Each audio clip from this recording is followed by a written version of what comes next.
just see me in the picture. Now you can see me live, so you don't have to see it. Okay. Jayo Radha Madhava Kunja Vihare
Satashi Shimad, His Divine Grace, Abhaya Chalanana Bhaktivedanta Goswami, Srila Prabhupada Ki Jai. ISKCON, founder Acharya, Srila Prabhupada ki jai. Anantakoti, Vaishnava, Vrinda ki jai. Namacharya, Srila Haridas Thakur ki jai. Prem se kaho Shri Krishna Chaitanya Prabhu Nityananda Shidwaita Gadadha Shivasati Gaur Bhakta Vrinda ki jai. Shri Radha Krishna Gopikavanath Shaya Makunda Radhakunda Giri Govardhan ki jai. Davanam ki jai. Machuram ki jai. Jagannath Swami ki jai. Munamai ki jai. Shivani Lasidevi ki jai. Saveda Bhakta Vrinda ki jai. Gaur Premananda. All glories to the assembled devotees. All glories to the assembled devotees. All glories to the assembled devotees.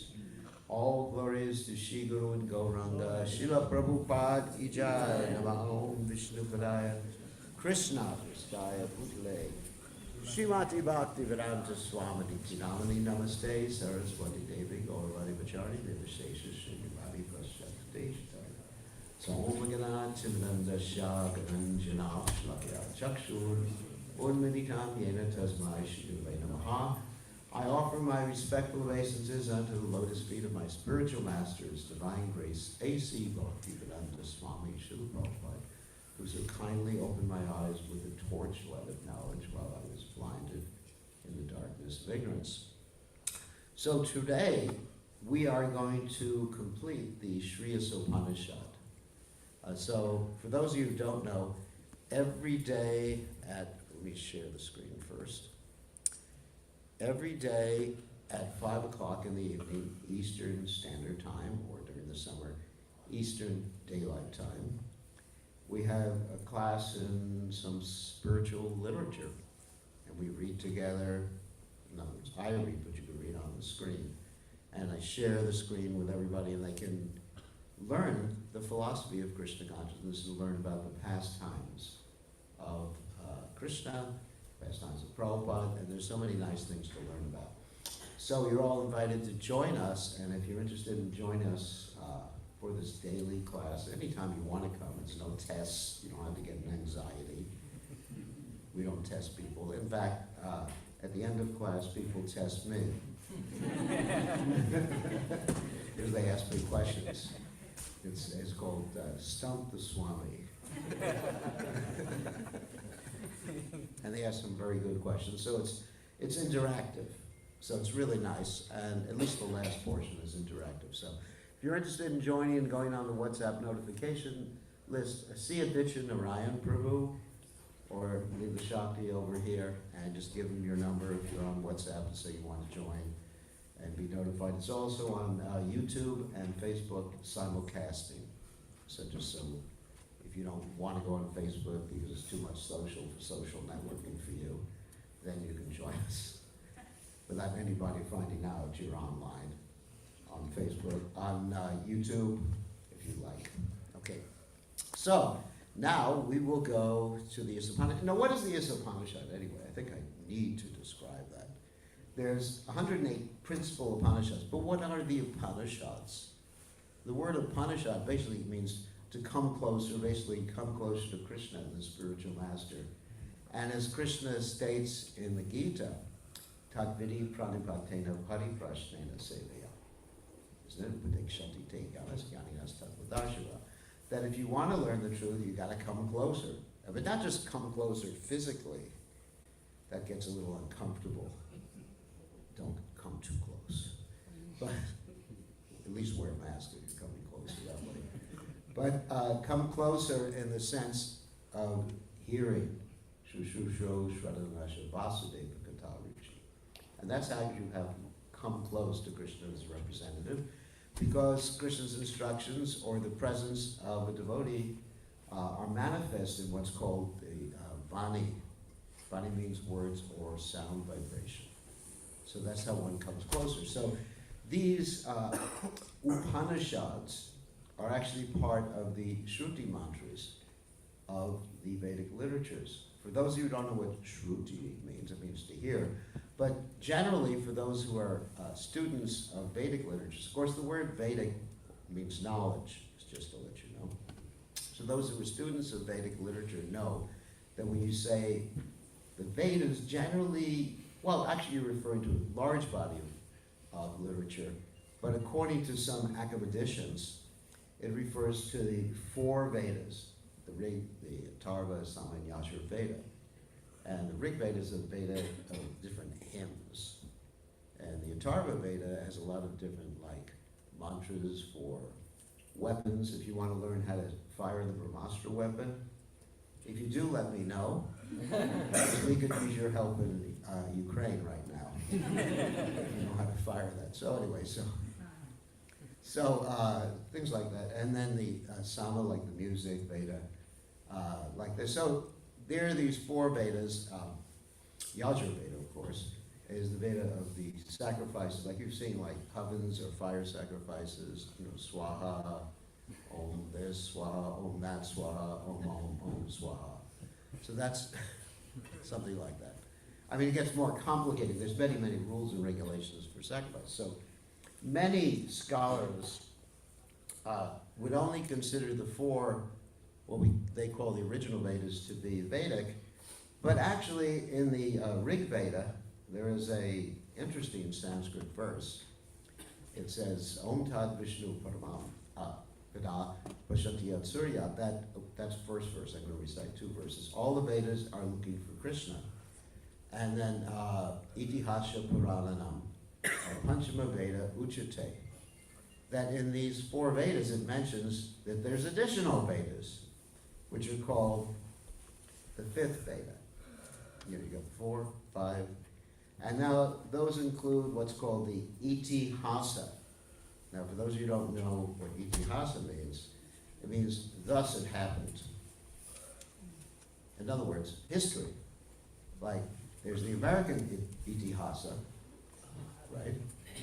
There's the woke Itihasa. Probably none of you know what I'm talking about. There's the Indian Itihasa, the modern Indian Itihasa. But specifically, we're referring to the histories such as the Mahabharata and also the Valmiki Ramayana. So those are called Itihasas. And then Puranas. Puranas means things like, not things, but literatures, like the Srimad Bhagavatam, Vishnu Purana, Kurma Purana. There's 18 major Puranas. 6 are for people who are in ignorance. Don't ask me about them. 6 are for people in passion. Don't ask me about those either. And 6 are for those who are in goodness, who aspire to rise to the point of goodness. Now, even spiritual goodness, which is higher than material goodness, because in material goodness, you're just like satisfied. I was talking to someone today. He said, I'm in goodness. I don't feel like doing anything. Now, he may be ignorant too. So anyway, those are the Puranas. So let's go back to the Upanishads, which are actually accepted by all Vedic scholars as part of the Vedic knowledge. And so that's why we are reciting this Isopanisad, and that's why this is one of the Prabhupada accepted this Isopanisad as one of the first literatures that he translated into English, in addition to the Bhagavad Gita. So, Isopanisad, Isha means what? Does anyone know? God. Like Ishvara Parama Krishna Satchidananda Vigraha. Anadiradir Govinda Sarvakarna Karnam. It means the controller, basically. And where do you find God? Everywhere. Where else? What? His abode. His abode, where? Where's his abode? What are the abodes? If I count the planets, he's in your heart, he's in every atom. Anantarastam, Paramanu, Shayantarastam. Govinda Mali Purushottam. You find him everywhere, but you don't see him. Why don't you see him? Because you don't want to. If you wanted to see him, you would see him. If you actually wanted to see him, because the problem with seeing God, and it is a problem to see God, because then you have to serve him. So, I don't want to see God, don't tell me about God, Don't spoil my stay in this material world. I want to think Ishwaroham, Aham Bogi, isn't it? Siddhohan, Walavan Sukhi. I want to think that I am the center, and my whole life and all my family and everything is the center. So basically, the reason people don't see God is because you don't want to. Because Krishna reciprocates. He says, what? Yetamam prapachate tapsatavi ayam bhajamayaham mamavartmanu vartanate manushapartha sarvasha. That I just reciprocate with everybody. You want to see me? I'm there. If you don't want to see me, amatakshmritir yanamaponam cha. I'll give you forgetfulness. Or there's so many naham prakasha sarvasha yogamaya samavrata. So that's reciprocation. But the miracles, the people don't see God. Like Prabhupada was asked sometimes, do you see God? And Prabhupada said, the miracle is that you don't see God. Because it's very easy to see God.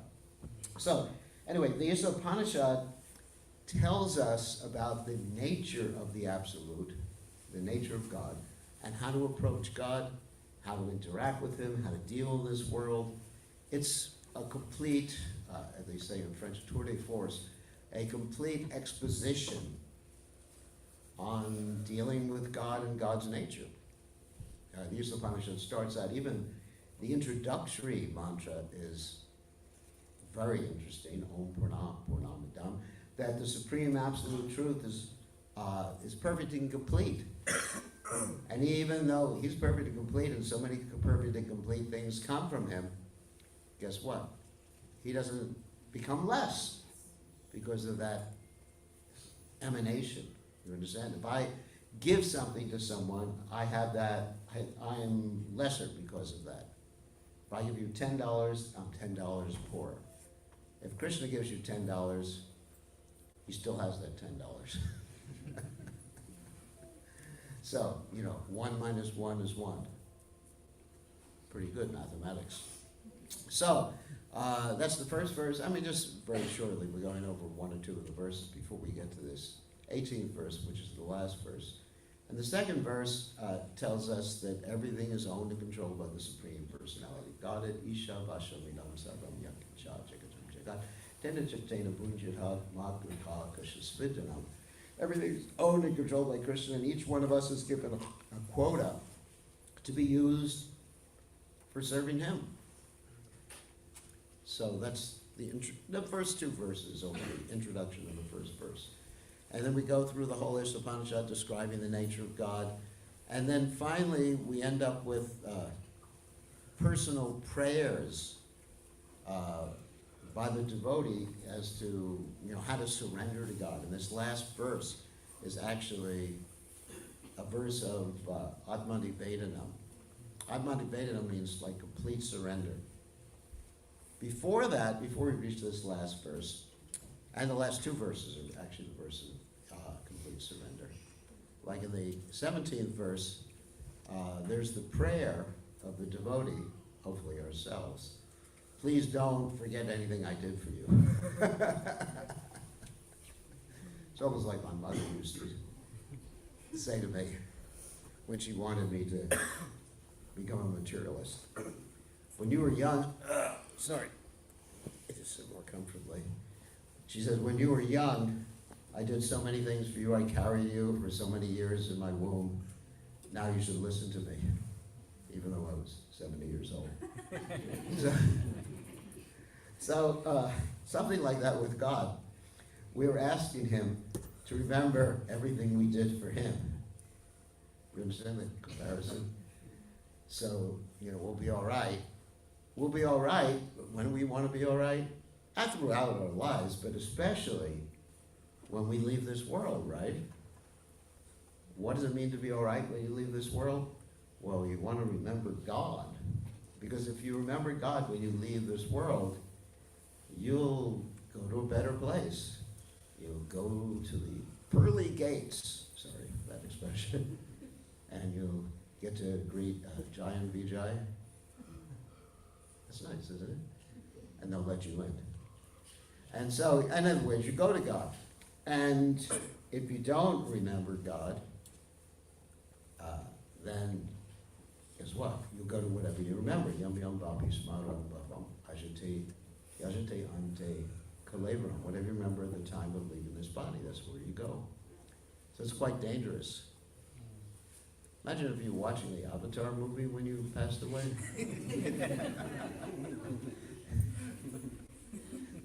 You'd be in trouble, isn't it? You'd be just like in that, little blue body or something. Or you'd be a Nabi. Anyway, sorry about that. Hope no one wants to see the movie after I talk about that. So you want to remember Krishna. And the interesting thing is, you want Krishna to remember you, because Prabhupada, interestingly enough, in the purport, the last verse, the 17th verse, he tells us that even if somehow or other your life airs are all disturbed when you're leaving the body, which generally happens. I mean, it's not that most people are in very clear consciousness when they're leaving the body. For most of us, it's like you got fever or extreme pain. I mean, you really have to be an absolutely pure devotee to have a clear mind at the time of leaving the body. And we see, of course, our example, a primary example that I use in this particular respect, is His Divine Grace A.C. Bhaktivedanta Swami Srila Prabhupada, he was basically literally skins and bone. That's it. And any normal person, materialist in this world, would be writhing in pain or taking a lot of pain relief. Just like I've been with people who getting ready to leave their body, and they generally, just to relieve them the pain, you give them morphine or something like that at the hospice. But Prabhupada wasn't doing any of that. And his mind was perfectly clear, so clear that practically up to the last moments, he was able to dictate his commentaries and purports for his books. The 10th canto of Srimad Bhagavatam. You can read Prabhupada's last purports, and you'll see, wow, this is someone who had a perfectly clear mind and clear consciousness, and of course Krishna was using him as an instrument. So, therefore, Prabhupada said, for many of us, we can't do that at the time of death. I think most of us, right? So Prabhupada said that Krishna will remember us. So therefore the devotee, we're still talking about the 17th mantra, we haven't gotten to the 18th yet. Therefore the devotee prays, Krishna, remember everything I did. Remember all the artiques I did. Remember I sent my kids to Gurukula. Remember all the prasadam I ate. You make a list like that and present it to Krishna in case he lost his memory. So, of course, Krishna in the Gita says, he says, I know everything past, present, and future. So there's no question of him not remembering, but the devotee is in anxiety. Please remember everything I did for you, just like my mother did for me. So, it's really interesting. So this next verse, okay, let's get on to Mantra 18. We probably won't finish the verse today, but you're getting a little sample of how we give the classes. We try to explain it very, using common language, the philosophy, so it's very easy for anyone to understand the philosophy. I just put it in terms of modern examples, common language, so that even if you've never read Bhagavad Gita or heard the Krishna conscious philosophy, you will understand the nature of God. And in all the classes we gave in the Isopanisad, Krishna book, Bhagavad Gita, Nectar Devotion, they're all there on YouTube in different categories, my YouTube channel, bkgoswami YouTube channel. So you're welcome. You can learn the philosophy by watching these videos. So let's go on to the 18th verse, which you'll find quite interesting. And I'm just going to read it. Agni Naya Supata Raya Hatsman Vishwani Deva Vayunani Vidvan Ujol Yasmaj Jugurana Veno Uyishtam Te Nama Uktim Bidema. Okay, scroll down. And the synonyms, which I'm going to 2. Or Agne, O my Lord, as powerful as fire. Naya, kindly lead.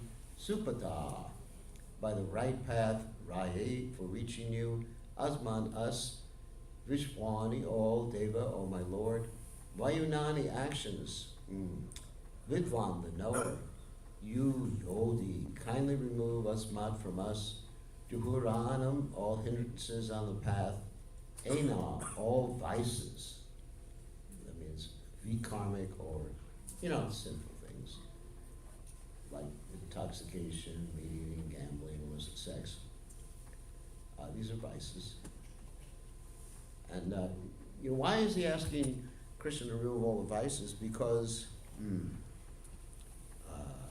Kamarupeni Kontiya Dushparena Lenacha, it's, and also another verse, Chanchala Himana Krishna Pramata Balavadridam. The mind is so restless and turbulent that many times we can't keep ourselves from doing something. As they say in Christianity, the devil made me do it.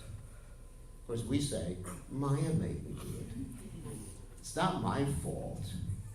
It's not my fault I did that. It's just Maya so strong, Krishna says. One time, there was a king who asked the great sage, why is Maya so strong? And the great sage, instead of saying anything, he ran up to the pillar. It was an old palace. He ran up to the pillar and embraced it and said, let me go, let me go, let me go. So in other words, Maya is strong, but we're letting her take hold of ourselves. It's like, it's like if someone shouldn't fish, of course. But, obviously if someone has a strong line and they catch a fish and the fish bites the hook, because there was a worm there or something. Yes, the line is very strong, the hook is very strong, but you bit it. So, of course, fish don't have the ability. The difference between fish and us is that we have the ability to say no to the hook. If you're a human being, that's the difference. A fish has no ability. A fish can't think, there must be a human being up there. This is too good to be true. We're just standing there. There's one time there was a funny video, and there was to illustrate this similar point, and there was a man walking on the beach. As he was walking on the beach, he saw a very nice sandwich. He grabbed the sandwich and started to eat it. I guess it was packaged nicely or something. And inside the sandwich was a hook. And there was a fish in the water just reeling him in. He got pulled into the water. So you understand. So we're biting the hook. And as a human being, we know there's a hook there. But you're the one who bit it. The fish isn't responsible. We're responsible for biting the hook. So anyway, so that's why we're asking Krishna to help us get the strength to deal with all these vices, or biting the hook. Bhuyishtam, most numerous, te unto you, nama, uktim, words of obedience, videma, I do. And here's the prayer. This is a really wonderful prayer. O my Lord, as powerful as fire, O omnipotent one, means all powerful. Now I offer you all obeisances falling on the ground at your feet. O my Lord, please lead me on the right path to reach you. And since you know all that I've done in the past, please free me from the reactions to my past sins so that there will be no hindrance to my progress. Now what the devotee is asking right here is that not that Krishna will force him to act the right way, but Krishna will give him the intelligence. That's why he says, please lead me. As we find in 15:15 in the Gita, Krishna says, that I'm giving intelligence, remembrance, and forgetfulness. So one has to choose to be led by Krishna. And if one chooses to be led by Krishna, then, famous verse in the Gita again, Ham Tvam Sarvapapebhyo Moksha Yashami Masucha. Isn't it? Sarvadharman Purichasya Mamikam Sharanam. Give up all your conceptions of what your duty is. Doesn't mean that people have to take sannyas. It just means whatever you have, whatever you offer, yat karoshi yadashnashi yajavoshi dadasya. Then you just do it as an offering to Krishna. You know, whether you have opulence or don't have opulence. Just do it as an offering to Krishna. That's all. That's surrender. And then engage in the process of sadhana, cultivating your love for Krishna. Not only do it for Krishna, but do it for Krishna with love. Great happiness, love, gratefulness. And in this way, you'll be free from any karma. Isn't that nice? I mean, whatever you've done in the past, doesn't matter. There's many examples of that, of course. We have the example of Jogai and Madai, who was so heinous, it means bad, simple language, that Yamaraj couldn't even keep up with the information of what they had done during their lives. Yamaraj has a computer operator named Chitragupta. And he later on commented, you know, fill a bottomless pit, all the floppy disks. Or all the, you know, they don't use floppy disks anymore. What are these, microchips, or anyway, or even cloud. Nowadays the cloud. So anyway, they were just amazed. So what happened is they were so simple, and because they got Lord Chaitanya's mercy and Lord Nityananda's mercy and surrendered, then they became great pure devotees. Other stories of, you know, a prostitute and Haridas Thakur became a great devotee, and of course the famous story from the Bhagavatam is Mugrari the hunter. Mugrari was a hunter. He was half killing animals. I mean, that's pretty bad. I mean, even nowadays it's probably illegal to half kill animals. So he was half killing animals, and he met Narada Muni, and Narada Muni showed him, you know, what his karma was going to be. He was going to be eaten by those same animals, or killed, or half killed by those same animals. And he changed his whole life and became a great saint. He and his wife became great saints. So you see this, aham tvam sarvabhupebhyo mokshayashyami masucha. And we have the benediction of Lord Chaitanya Mahaprabhu that, you know, Dina Hina Yata Chilo Harinam Udarilo, that if we chant the holy names, that does it. And of course, as they say, sin no more. Sin no more. So we chant the holy names, and that does it, and then we have no more bad karma. And then we become happy. Anandam buddhivardhanam pratibadam purnamritaspadanam. And then our happiness increases at each step. Anandam buddhivardhanam pratibadam purnamritaspadanam. Isn't that nice? Your happiness never is static on the spiritual plane. On the material plane, your happiness reaches a peak. It's like a sine wave. I wonder what sine wave is. It goes up, it's getting better, it's getting better. Actually, it's more like a sawtooth wave. Yeah. Sorry about that, I got my physics wrong here. It's sawtooth. Sawtooth wave goes up, and boom! Precipitously drops down like that. But Krishna consciousness happiness goes on and on and on and on and on, and you never, in Krishna consciousness, you just don't get bored. You know, I've been doing the same thing for 51 years, and it gets better all the time. I'm having a great time. You know, it's such a good time, it should be illegal. I should get arrested for having a good time. So it's true. So we'll read some of Prabhupada's purport, and then we'll take a few more minutes, and because I know there's a presentation about book distribution, we don't want to go on too long. But it's, like I said, this is all filled with nectar, this book. I mean, every book of the Acharyas is filled with nectar. I'm not sure which book we're going to go on to next. We usually take votes of everybody, and then I just ignore the votes and do what I want.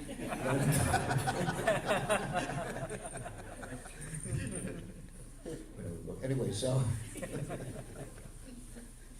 it pays to be in control of the computer. Anyway, so purport, Srila Prabhupada's purport, and Srila Prabhupada's purports are just like, he really elaborates and just brings out different points in the verse.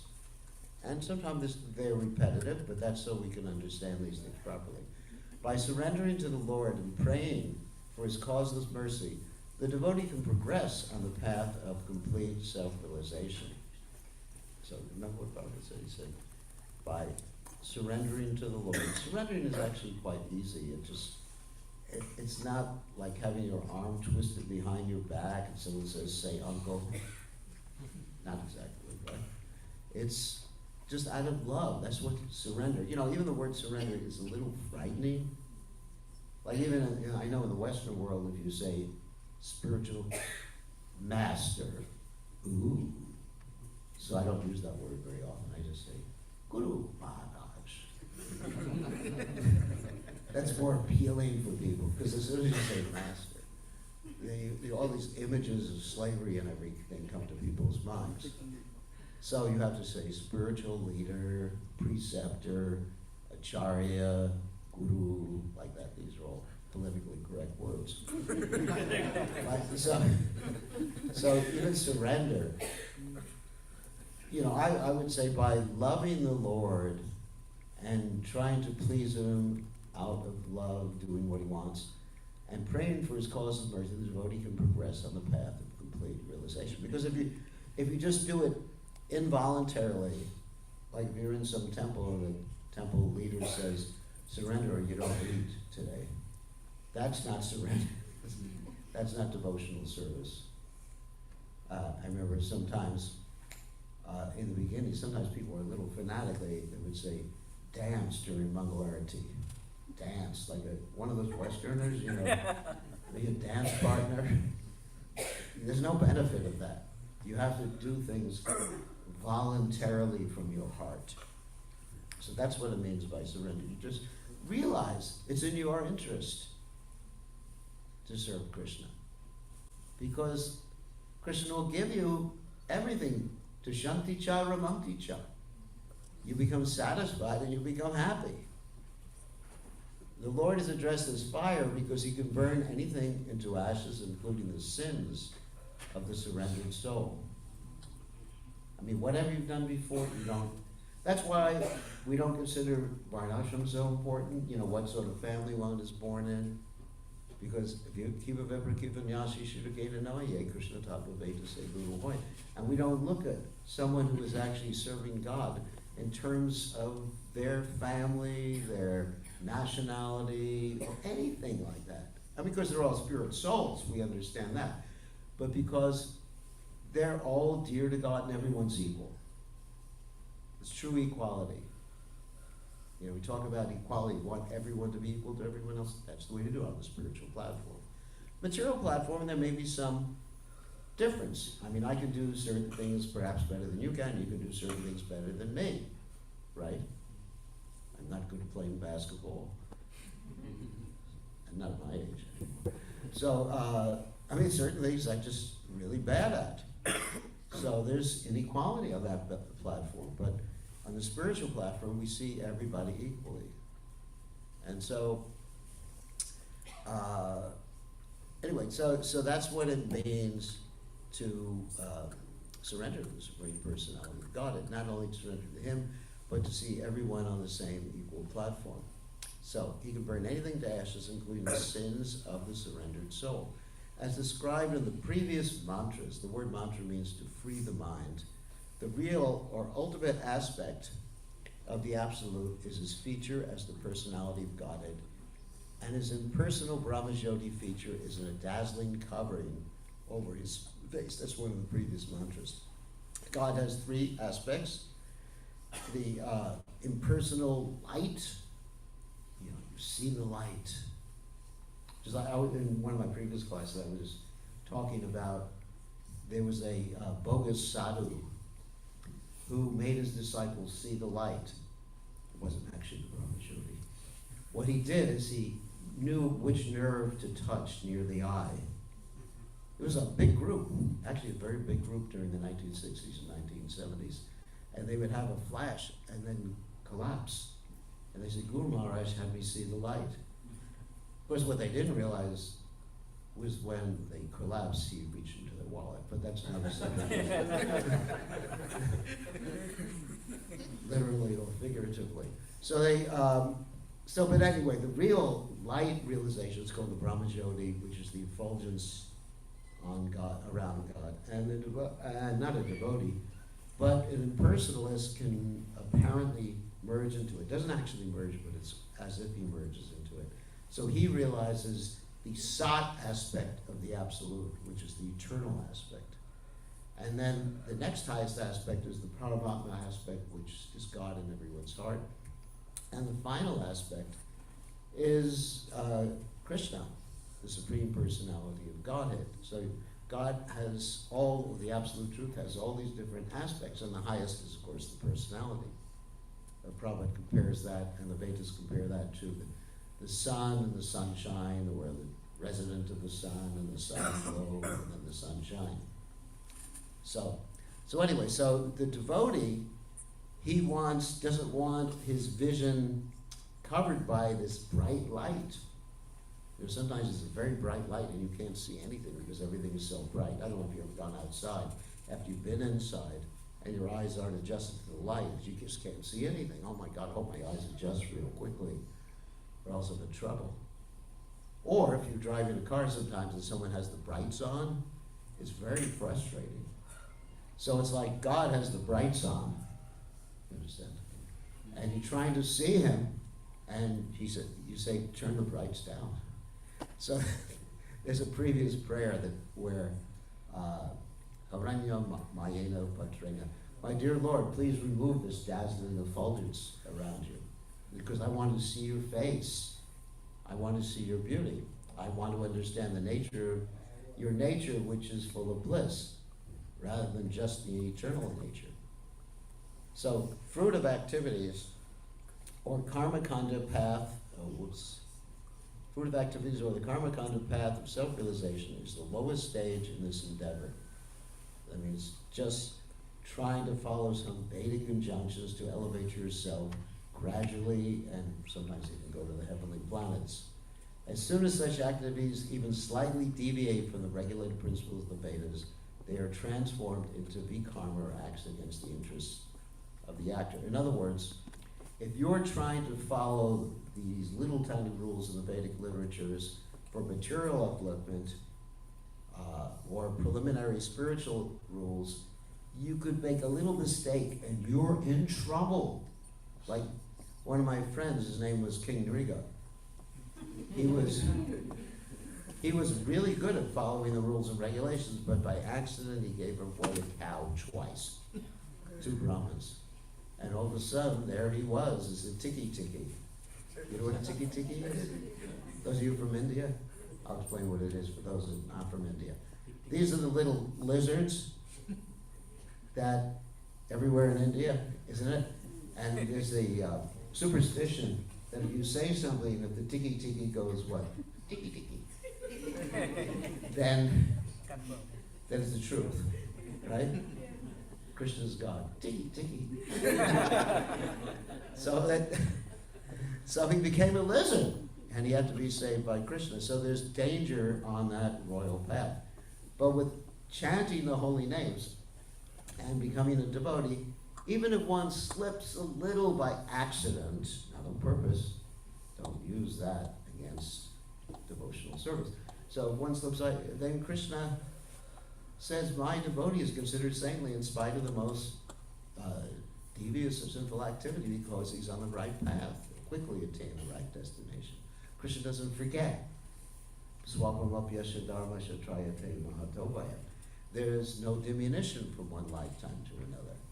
Even if you slip a little bit, one moment of Krishna consciousness is more valuable than a long life without Krishna consciousness. 1 second of Krishna, even the rest of the time you're just a rascal the rest of your life. Isn't it? Because a long life without Krishna consciousness is described like the bellows. breathing but with no consciousness.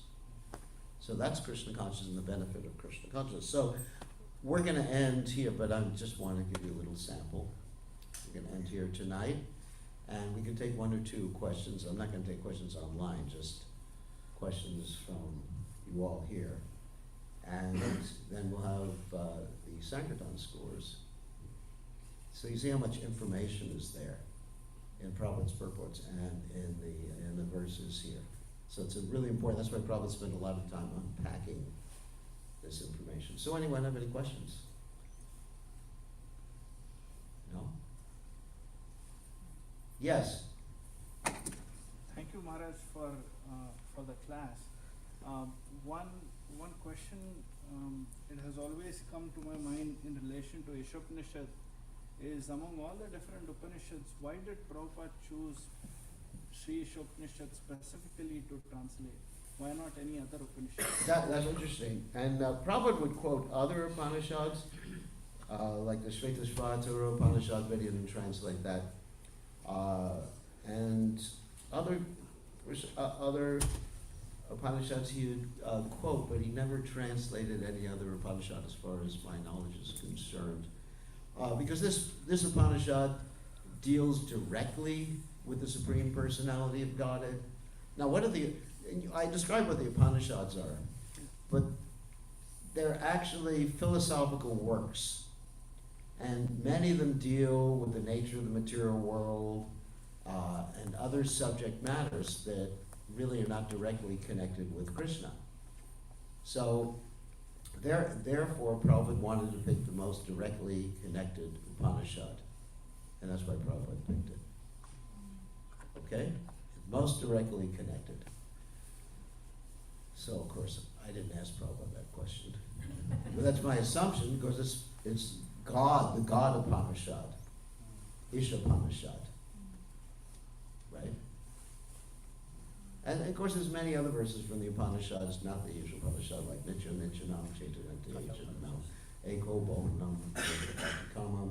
There's one supreme eternal, and there's many plural eternals, and the supreme eternal is maintaining the plural eternals, etc., like that. So probably he did pull at random from other Upanishads. And also he was following in footsteps or example of his spiritual master, who considered the Isopanisad, Bhaktisiddhanta Saraswati Thakur, who considered the Isopanisad to be the most important of all the Upanishads. And the Vedanta Sutra, incidentally, which is one of the other Vedic literatures, is a direct commentary on the Upanishads. Like you could take different verses in the Vedanta Sutra and they correspond with specific verses in the Upanishads. But that's a subject matter that's probably not for the Sunday program. So, any other quick questions? Yes, Adityanarayan Prabhu. Maharaj, in text 17 and 18, you pointed out that how the prayer is, oh my Lord, please remember all the sacrifices I've done. Yeah. Then 17 was more directed towards that, right? Maharaj, my question is, on one side we see that we are praying to the Lord that please remember everything I've done. On the other side we see like in bhajans where the Bhaktivinoda Thakur is saying that, oh, I've not done anything, I'm so fallen. So how Well, it's still humility, because one is thinking, most of my life was really bad, but I did a few good things in my life. So there's still humility there. You know, my whole life, if I thought my whole life was filled with good things, I'd just say, remember my life, Krishna. Instead, you remember the few little things I did in this life, even though the rest of it was a big mess. So that's, and the devotee's humble. And he's scared. He's scared. He's scared of forgetting Krishna. Prabhupada said, we can be scared of one thing, scared of illusion, of forgetting Krishna. I mean, Prabhupada was not scared of anything in this world. His name was, of course, Abhaya Charanaravinda. He was free of fear, having taken shelter at the lotus feet of Krishna. But Prabhupada was asked one time, and of course, Prabhupada was honest. Prabhupada was asked, what are you praying for? Prabhupada said, I'm praying to not fall into Maya. Now, the Prabhupada wouldn't fall into I mean, he's absolutely pure devotee with the Supreme Personality of Godhead, but that's the abject humility of a devotee. It's interesting, isn't it? I mean, the more Krishna conscious you get, the more humble you get. Chernata Pisuniche not devotee, so you should know. More tolerant than the tree, devoid of all sense of false prestige, ready to offer all respects to others. So that's the humility of a devotee. Phew. Because the devotee is aware that he's done something in his life for Krishna. I mean, I know I've eaten prasadam a few times. How many times? Twice a day, at least twice, for 51 years. How many times have I eaten prasadam? Take honored prasadam, how many times? Someone do a quick mathematical calculation. 51 times 360 times 2. That's pretty easy. 37,230. That's a lot of broccoli.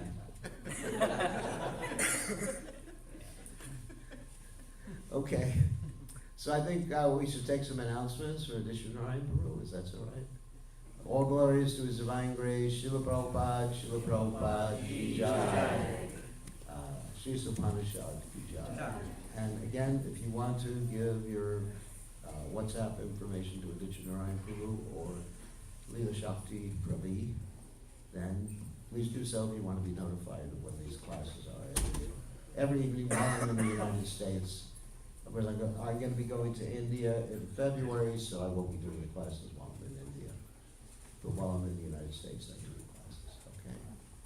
You ready? Yes, sir. Okay. Prabhupada Ki Jai. Do you need the computer? Just wanted to have. Okay, I'll give it to you. Okay. Hare Krishna.